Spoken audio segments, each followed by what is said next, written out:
People who have great ability to concentrate, great ability to focus, great ability to define and stay consistently within their priorities tend to be very successful in this world.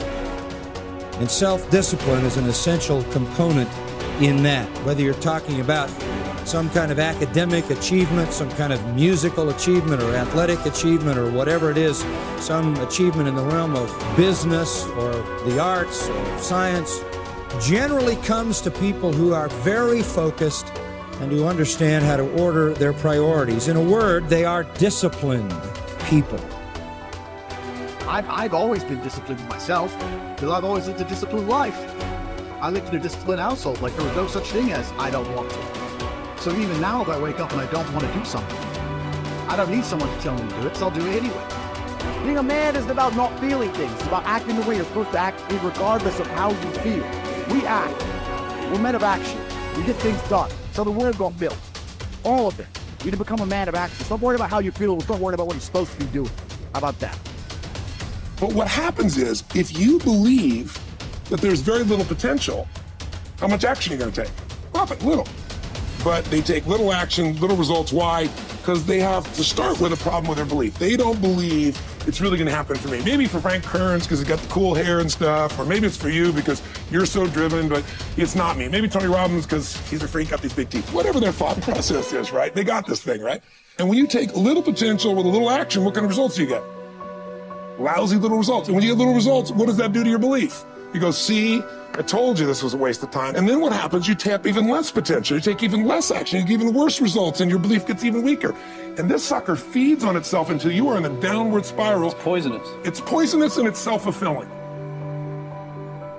Now, what if something could happen that could come along and fill you with a sense of absolute certainty? Not like I believe, but mean where you know. In you guys' case, mine as well, we knew because we had to. Because we burned the boats. There was no other option. We had to find a way. We weren't going to live that way. We all did it in different ways and for different reasons, but in essence, that was it. If you get yourself in a state of certainty that this is going to work, I'm going to find a way, and if this doesn't work, I will make the way, then you tap a lot more potential. And when you're certain in your potential, you take massive action. When you take massive action, you really believe in something, you get great results. When you get great results, your brain goes, see, I told you I was a stud. I told you this thing would work out. Now you're even stronger. You tap more potential, take greater action, greater results. That's how you went from $300 in a week to $2,500 in 5 days to $100,000 in a month to $1 million in a day. Same thing with you. And we get momentum. That's why the rich get richer and the poor get poorer.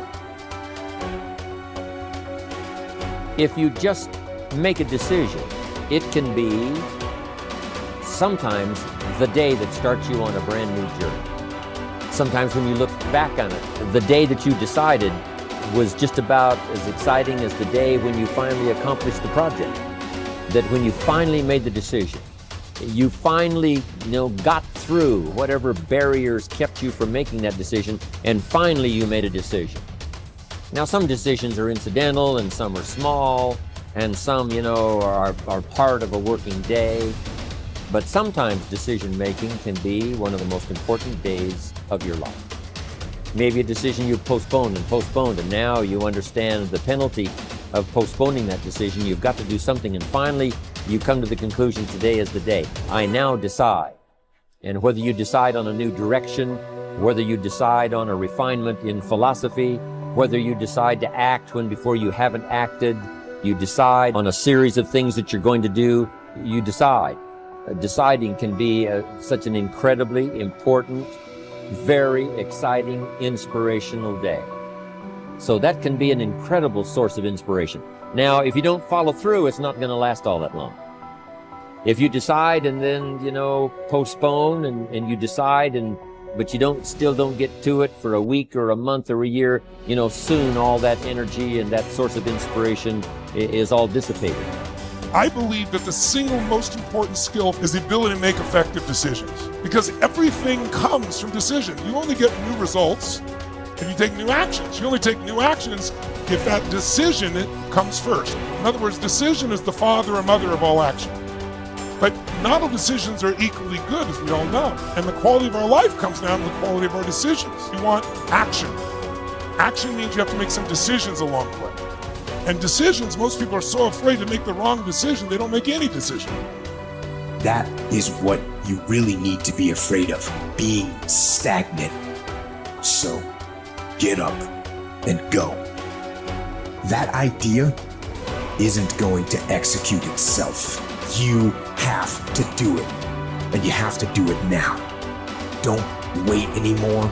Don't think anymore. Don't plan anymore. Don't contemplate anymore. Don't make any more excuses or justifications. Don't rationalize anything else. No. Take the risk. Take the gamble. Take action now. No complacency.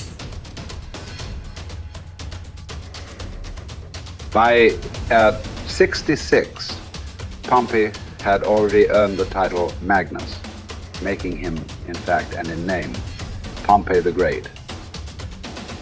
He had reconquered Spain. He had served as Rome's consul not once but twice. He had defeated Spartacus in the Third Servile War. And now he was being sent to dispatch the Cilician pirates who terrorized the Mediterranean.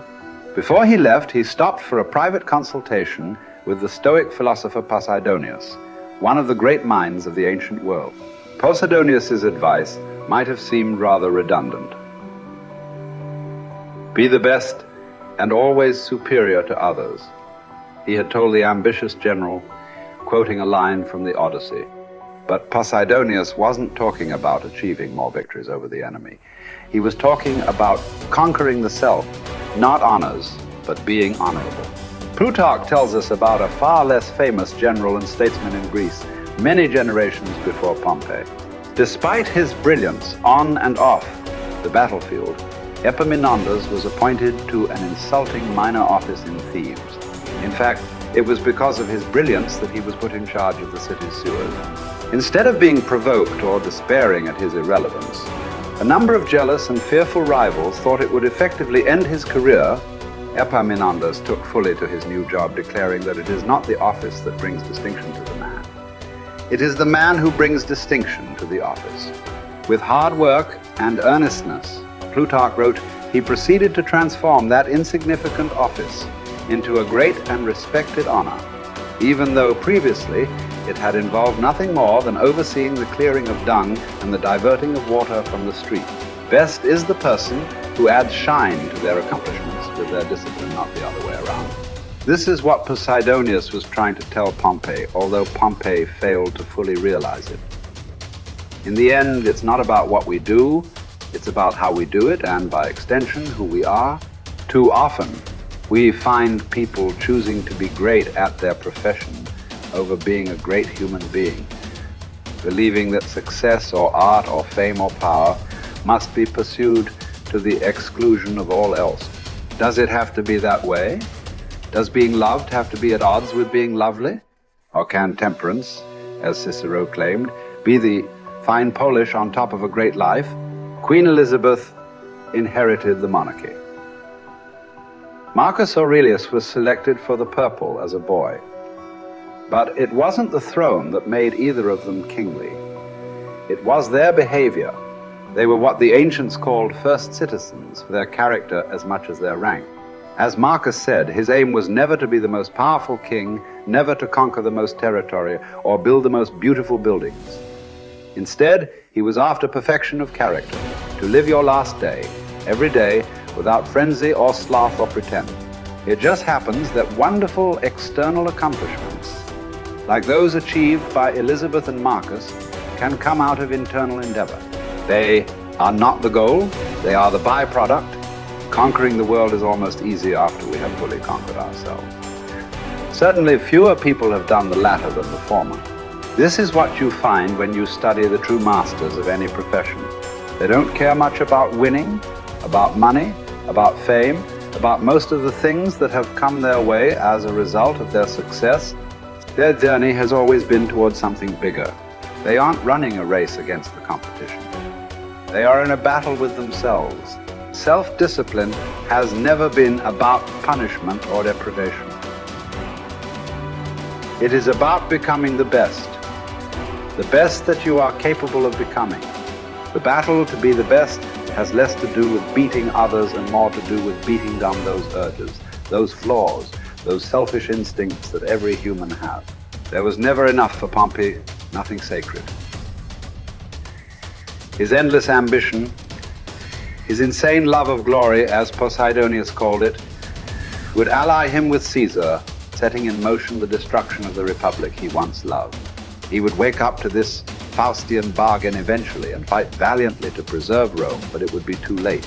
He would be defeated by Caesar's armies at Pharsalus in a day, losing everything that he had acquired, and then shortly thereafter losing his life as well. His last words would quote another ancient playwright, Sophocles: "Whoever makes his journey to a tyrant's court becomes his slave, although he went there a free man. By chasing the wrong kind of best, fame, fortune, power winning, Pompey had chained himself to the worst. It cost him everything." As it does for all of us, when we compromise, when we relax our discipline, when we make exceptions and do what is expedient instead of what we know is right. History is replete with great conquerors. There are far fewer generals who were great people. Talented writers, groundbreaking scientists, incredible athletes, bold entrepreneurs. All these types are rare. Rarer still, and all the more impressive, are those who manage to achieve these feats without losing control of themselves, without becoming slaves to their ambition, to their careers, to their urges. Who will you be? What race are you running? Who are you trying to beat? And is it for the best